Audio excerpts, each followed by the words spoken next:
जय हिंद मेरे प्यारे दोस्तों।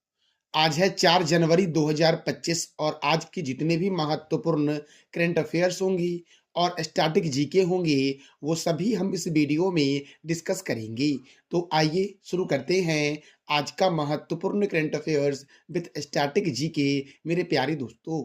तो पहला प्रश्न है, किस राज्य में पौधे के संरक्षण के लिए महाभारत वाटिका की स्थापना की गई है? तो महाभारत वाटिका की स्थापना की गई है उत्तराखंड में। कहाँ की गई है? उत्तराखंड में की गई है महाभारत वाटिका की स्थापना। और क्या है इस महाभारत वाटिका का उद्देश्य? तो पौधे के संरक्षण के लिए दोस्तों उत्तराखंड के हल्द्वानी में स्थापित किया गया है यह महाभारत वाटिका मेरे प्यारे दोस्तों। दोस्तों उत्तराखंड में है राजाजी राष्ट्रीय उद्यान। कौन सा राष्ट्रीय उद्यान? राजाजी राष्ट्रीय उद्यान कहाँ है? तो उत्तराखंड में है। और उत्तराखंड के ऋषिकेश में लक्ष्मण झूला भी है। अगला प्रश्न है, पुजारी ग्रंथि सम्मान योजना की शुरुआत कहाँ हुई है? तो दिल्ली में हुई है पुजारी ग्रंथि योजना की शुरुआत। इस योजना के तहत क्या होगा? तो दिल्ली के मंदिर और गुरुद्वारा पुजारी को हर महीने 18,000 रुपए का अनुदान दिया जाएगा इस पुजारी ग्रंथि सम्मान योजना के तहत। और दिल्ली के मुख्यमंत्री कौन है? इसका जवाब दे दो आप कमेंट बॉक्स में दोस्तों। देखो, प्रथम अंतर्राष्ट्रीय भारतीय नृत्य महोत्सव, Bharat mobility global expo 2025 summit, बाल विवाह मुक्त अभियान की शुरुआत, विश्व पैरा एथलेटिक्स चैंपियनशिप 2025, फूलों वालों की सैर उत्सव, अंतर्राष्ट्रीय व्यापार मेला, बोडोलैंड महोत्सव कहाँ हुआ है? तो नई दिल्ली में हुआ है। अंतर्राष्ट्रीय सहकारिता सम्मेलन, केंद्रीय हिंदी समिति की 32वीं बैठक, प्रथम एशियाई बौद्ध शिखर सम्मेलन, विश्व स्वास्थ्य संगठन के दक्षिण पूर्व एशिया क्षेत्र के 77वें सत्र की अध्यक्षता, भारतीय दूरसंचार मानकीकरण सभा की मेजबानी, रबी अभियान के लिए कृषि पर अंतर्राष्ट्रीय सम्मेलन, जिला न्यायपालिका के राष्ट्रीय सम्मेलन का आयोजन नई दिल्ली में हुआ है। दूसरा वैश्विक खाद्य विनियामक शिखर सम्मेलन, global bio India summit 2024, Akhil Bharatiya राजभाषा सम्मेलन 2024, दक्षिण एशिया का सबसे बड़ा समुद्री मंच सागर मंथन, 22वां दिव्यकला मेला का आयोजन, तीसरा विरासत सारी महोत्सव का आयोजन दिल्ली में हुआ है मेरे प्यारे दोस्तों। दिल्ली मेट्रो की शुरुआत 24 दिसंबर 2002 को हुई दोस्तों।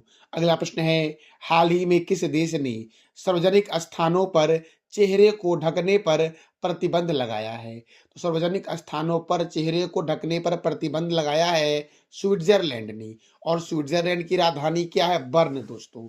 स्विट्जरलैंड को बोलते हैं प्लेग्राउंड ऑफ यूरोप, अर्थात यूरोप के खेल का मैदान। और स्विट्जरलैंड ने 1 जनवरी 2025 से क्या किया है? तो चेहरे को ढकने पर प्रतिबंध लगा दिया है दोस्तों। किसने लगाया है? स्विट्जरलैंड ने लगाया है। हमारा अगला प्रश्न दोस्तों है, हाल ही में किस देश के कैलिफोर्निया राज्य में हेल्दी होमवर्क एक्ट लागू किया गया है? तो हेल्दी होमवर्क एक्ट लागू किया गया है अमेरिका के कैलिफोर्निया राज्य में दोस्तों। अब देखो, ये हेल्दी होमवर्क दोस्तों क्या है?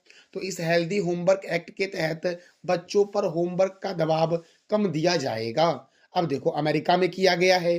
तो ताजे पानी की सबसे बड़ी झील है सुपीरियर झील, जो अमेरिका में है। दुनिया का सबसे छोटा नदी कौन सा है? डी नदी। संविधान निर्माण करने वाला दुनिया का पहला देश अमेरिका है।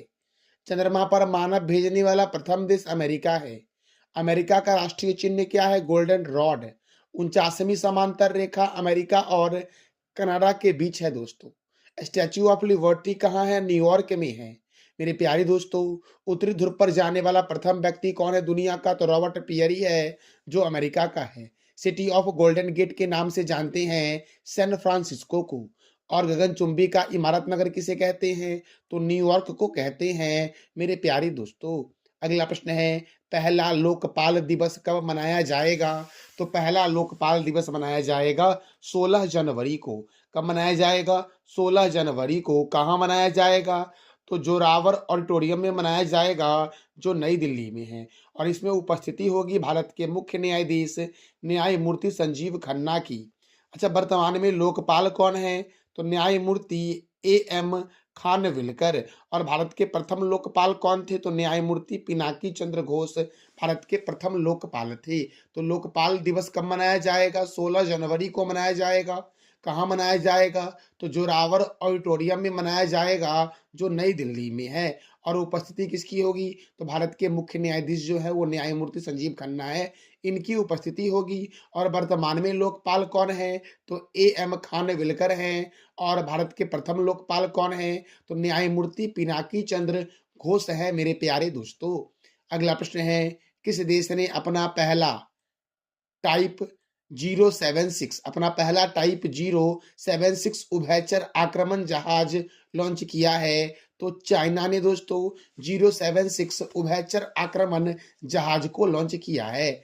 अब चीन ने किया है। तो मेरे प्यारे दोस्तों, एशिया का सबसे बड़ा देश क्षेत्रफल में चाइना है। और दोस्तों, चीन की राजधानी क्या है? बीजिंग। चीन के राष्ट्रपति कौन है? Xi Jinping. चीन की करेंसी क्या है? रेनबिब्बी। और भारत और चीन के बीच कौन सी रेखा है? मैकमोहन रेखा। और भारत और चीन के बीच कौन सा अभ्यास होता है? तो हैंड इन हैंड सैन्य अभ्यास होता है। ग्लोबल हंगर इंडेक्स 2024 दोस्तों, इसे प्रथम कौन है? तो अब चाइना है। और भारत का स्थान क्या है ग्लोबल हंगर इंडेक्स 2024 में? तो इसका जवाब दे दो आप कमेंट बॉक्स के सेशन में। अगला प्रश्न है, कहाँ गुरुंग लोगों के द्वारा तमु लोहसार पर्व मनाया गया है? गुरुंग लोगों के द्वारा यह तमु लोहसार पर्व मनाया जाता है, जो नए साल को इंगित करता है। तो ये कहाँ मनाया गया है? नेपाल में मनाया गया दोस्तों। कहाँ मनाया गया है तमु लोहसार पर्व? तो नेपाल में मनाया गया दोस्तों। अब नेपाल में मनाया गया है, तो नेपाल की राजधानी क्या है? काठमांडू। और नेपाल में ही अंतर्राष्ट्रीय गुब्बारा महोत्सव भी मनाया गया है। 18वां हाथी महोत्सव नेपाल में ही मनाया गया है। नेपाल की करेंसी क्या है? नेपालीज रूपी। नेपाल के प्रेसिडेंट हैं रामचंद्र पौडेल। नेपाल के प्राइम मिनिस्टर हैं केपी शर्मा ओली। आप बता दो कमेंट बॉक्स में कि नेपाल के प्रथम प्रधानमंत्री कौन थे? नेपाल की पर्यटक राजधानी क्या है? पोखरा। प्रथम अंतर्राष्ट्रीय इंद्रधनुष पर्यटन सम्मेलन का आयोजन काठमांडू में हुआ। और नेपाल सर्वोच्च न्यायालय के मुख्य न्यायाधीश कौन बने हैं? तो प्रकाश मान सिंह बने हैं मेरे प्यारे दोस्तों। अगला प्रश्न है, हाल ही में UIDAI के CEO के रूप में किसे नियुक्त किया गया है? UIDAI के CEO के रूप में किसे नियुक्त किया गया है मेरे प्यारे दोस्तों? तो याद रखना, भुवनेश्वर कुमार को नियुक्त किया गया है। किसे नियुक्त किया गया है दोस्तों? तो भुवनेश्वर कुमार को नियुक्त किया गया है UIDAI के CEO के रूप में मेरे प्यारे दोस्तों। अब देखो दोस्तों, तो अब और भी कई सारे अध्यक्ष बदले हैं, जिसको एक बार रिवीजन कर लेते हैं। तो भारतीय लघु उद्योग विकास बैंक के CMD कौन है? मनोज मित्तल। टाटा ट्रस्ट के अध्यक्ष कौन है? नोएल टाटा। CRPF के महानिर्देशक कौन बने हैं? बितुल कुमार। राष्ट्रीय मानवाधिकार आयोग के अध्यक्ष कौन है? वी राम सुब्रमण्यम। भारतीय रिजर्व बैंक का 26वां गवर्नर किसे बनाया गया है? संजय मल्होत्रा को दोस्तों। नासा के नए प्रमुख कौन है? जेरेड इसाकमैन। फिक्की के नए अध्यक्ष कौन है? हर्षवर्धन अग्रवाल। भारतीय एयरटेल के CEO कौन है? शाश्वत Sharma. Airport authority of India के अध्यक्ष कौन है? विपिन कुमार। कर्मचारी चयन आयोग के अध्यक्ष हैं S गोपाल कृष्णन मेरे प्यारे दोस्तों। एक्सिस बैंक के नए MD एंड CEO कौन है? तो अमिताभ चौधरी। भारतीय तटरक्षक बल का अध्यक्ष किसे बनाया गया? S परमेश को। नेस्ले इंडिया लिमिटेड के प्रबंधक निर्देशक कौन है? मनीष तिवारी। संयुक्त राष्ट्र में भारत के नए राजदूत कौन है? P हरीश। ICC के नए अध्यक्ष कौन है? तो जय शाह हैं मेरे प्यारे दोस्तों। जम्मू कश्मीर का DGP बनाया गया नलिन प्रभात को। Professional golf tour of India के नए अध्यक्ष कौन है? कपिल देव। सीमा सुरक्षा बल के प्रभारी महानिर्देशक कौन है? दलजीत सिंह चौधरी। UPSC के नए अध्यक्ष कौन है? तो प्रीति सूदन है मेरे प्यारे दोस्तों, UPSC के नए अध्यक्ष। SBI के अध्यक्ष कौन है? तो चल्ला श्रीनिवासल्लू शेट्टी SBI के अध्यक्ष हैं मेरे प्यारे दोस्तों। अच्छा, SBI की स्थापना कब हुई? जरा इसका जवाब दोस्तों दे दो आप कमेंट बॉक्स के सेशन में। यूरोपीय परिषद के अध्यक्ष कौन है? Antonio Costa. नाटो के महासचिव कौन है? Mark Rutte. भारतीय दूरसंचार विनियामक प्राधिकरण के अध्यक्ष कौन है? अतुल कुमार चौधरी। प्रेस सूचना ब्यूरो के नए अध्यक्ष कौन है? धीरेन्द्र ओझा। बीएसएनएल के अध्यक्ष और प्रबंधक निर्देशक कौन है? तो रॉबर्ट जेरार्ड रवि है मेरे प्यारे दोस्तों। पीएनबी मेटालाइफ के नए सीईओ कौन है? समीर बंसल। कर्मचारी राज्य बीमा निगम के महानिर्देशक कौन है? अशोक कुमार सिंह।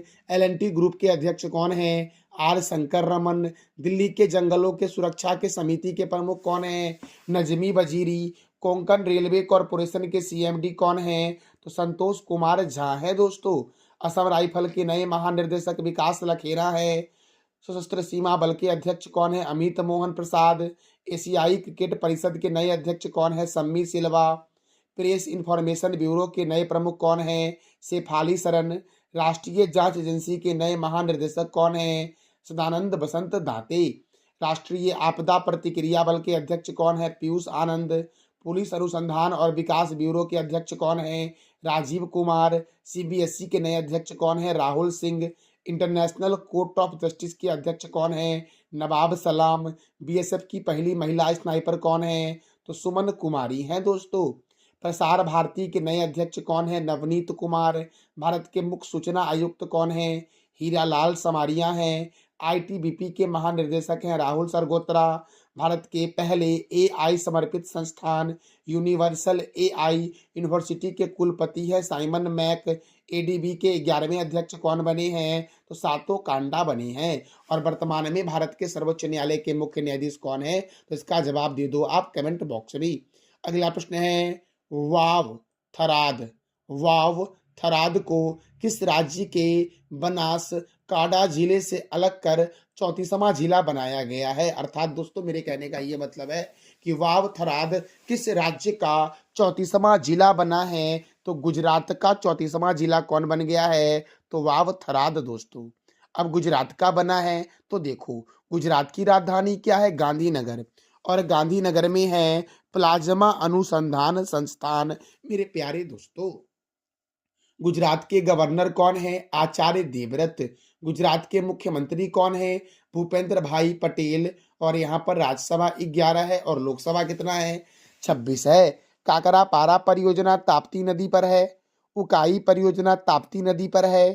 पनामा परियोजना पनामा नदी पर है। और गिर राष्ट्रीय उद्यान कहाँ है? तो गुजरात में। नल सरोवर अभ्यारण्य, पोरबंदर लेक वन्य जीव अभ्यारण्य, रतन महल वन्य जीव अभ्यारण्य, बंसदा राष्ट्रीय उद्यान, थोल झील वन्य जीव अभ्यारण्य, वाधवाना आर्द्र भूमि, जंगली गधा अभ्यारण्य गुजरात में है। मरीन राष्ट्रीय उद्यान, ब्लैक बक राष्ट्रीय उद्यान, खिजारिया पक्षी अभ्यारण्य और विश्वामित्री नदी परियोजना गुजरात में है। भारत का बोस्टन के नाम से जानते हैं अहमदाबाद को, और भारत का मैनचेस्टर के नाम से भी जानते हैं अहमदाबाद को। दक्षिण भारत का मैनचेस्टर किसे कहते हैं? तो कोयम्बटूर को कहते हैं। और उत्तर भारत का मैनचेस्टर किसे कहते हैं? तो ये आप बता दो कमेंट बॉक्स में। विश्व का सबसे लंबा मंदिर रोपवे है गिरनार रोपवे, जो गुजरात के जूनागढ़ में है दोस्तों। राष्ट्रीय डेयरी विकास बोर्ड का हेडक्वार्टर कहाँ है? गुजरात के आनंद में। और इसकी स्थापना 1965 में हुई। सॉल्ट सिटी के नाम से जानते हैं गुजरात को। डायमंड सिटी के नाम से जानते हैं सूरत को। और डायमंड हावर के नाम से जानते हैं कोलकाता को। विश्व का सबसे बड़ा क्रिकेट स्टेडियम है नरेंद्र मोदी स्टेडियम, जो गुजरात के अहमदाबाद में है। और अहमदाबाद साबरमती नदी के किनारे है। मेजर ध्यानचंद खेल रत्न पुरस्कार 2024 के लिए किसे चुना गया है? तो मनु भाकर को चुना गया है जिनका संबंध शूटिंग से है। हरमनप्रीत सिंह को चुना गया जिनका संबंध हॉकी से है। डी गुगेश को चुना गया जिनका संबंध शतरंज से है। और प्रवीण कुमार को चुना गया है जो पैरा एथलेटिक्स हैं दोस्तों। तो इसका आंसर हो जाएगा उपयुक्त सभी। और अर्जुन पुरस्कार 2024 दिया गया है 32 लोगों को। तो मेजर ध्यानचंद खेल रत्न पुरस्कार 2024 4 खिलाड़ियों को दिया गया है, जिसमें डी गुकेश को शतरंज में दिया गया है, हरमनप्रीत सिंह को हॉकी के लिए, प्रवीण कुमार को पैरा एथलेटिक्स के लिए दिया गया है और मनु भाकर को शूटिंग के लिए दिया गया है। अर्जुन पुरस्कार 2024 कितने व्यक्ति को दिया गया? तो 32 खिलाड़ियों को दिया गया है, जिसमें ज्योतिषी याराजी है एथलेटिक्स में, अन्नू रानी को एथलेटिक्स में, नीतू को मुक्केबाजी में, स्वीटी का संबंध भी मुक्केबाजी से है, वंतिका अग्रवाल को शतरंज में दिया गया है, सलीमा टेटे को हॉकी के लिए दिया गया है दोस्तों। मतलब सलीमा टेटे का संबंध किस खेल से है? हॉकी से है।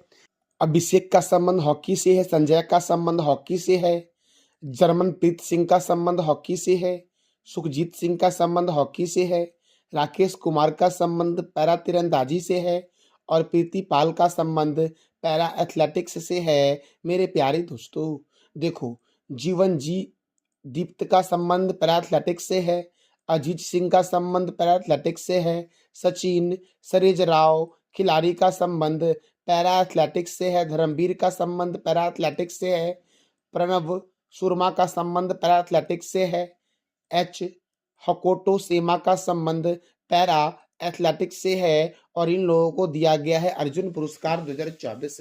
सिमरन का संबंध पैरा एथलेटिक्स से है, नवदीप का संबंध पैरा एथलेटिक्स से है दोस्तों नीतीश कुमार का बैडमिंटन पैरा बैडमिंटन, थुलासीमथी मुरुगेसन का संबंध पैरा बैडमिंटन से है, नित्या श्री सुमित सेवन का संबंध पैरा बैडमिंटन से है, मनीषा रामदास का संबंध पैरा बैडमिंटन से है मेरे प्यारे दोस्तों, कपिल परमार का संबंध para judo, Mona Agarwal para shooting, Rubina Francis para shooting, Swapnil Suresh Kusale shooting से हैं, सर्वजीत सिंह का संबंध शूटिंग से है, अभय सिंह का संबंध स्क्वैश से है, साजन प्रकाश का संबंध तैराकी से है और अमन का संबंध कुश्ती से है। तो 32 लोगों को दिया गया है अर्जुन पुरस्कार 2024 दोस्तों और 3200 खिलाड़ी के मैंने नाम आपको आज बता दिए। तो आप याद कर लेना कि किस खिलाड़ी का संबंध किस खेल से है, एग्जाम में पूछे जाते हैं।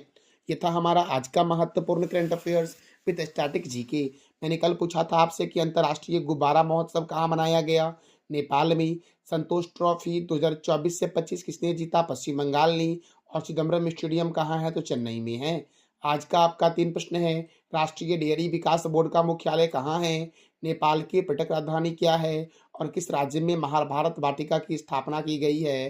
तो इस तीनों प्रश्नों का जवाब देना है आपको कमेंट बॉक्स में। इस वीडियो का पीडीएफ आपको टेलीग्राम पे मिलेगा, जिसका लिंक वीडियो की डिस्क्रिप्शन बॉक्स में है। जानकारी अच्छी लगी तो चैनल को लाइक करें, शेयर करें और सब्सक्राइब करें। थैंक यू सो मच मेरे प्यारे दोस्तों।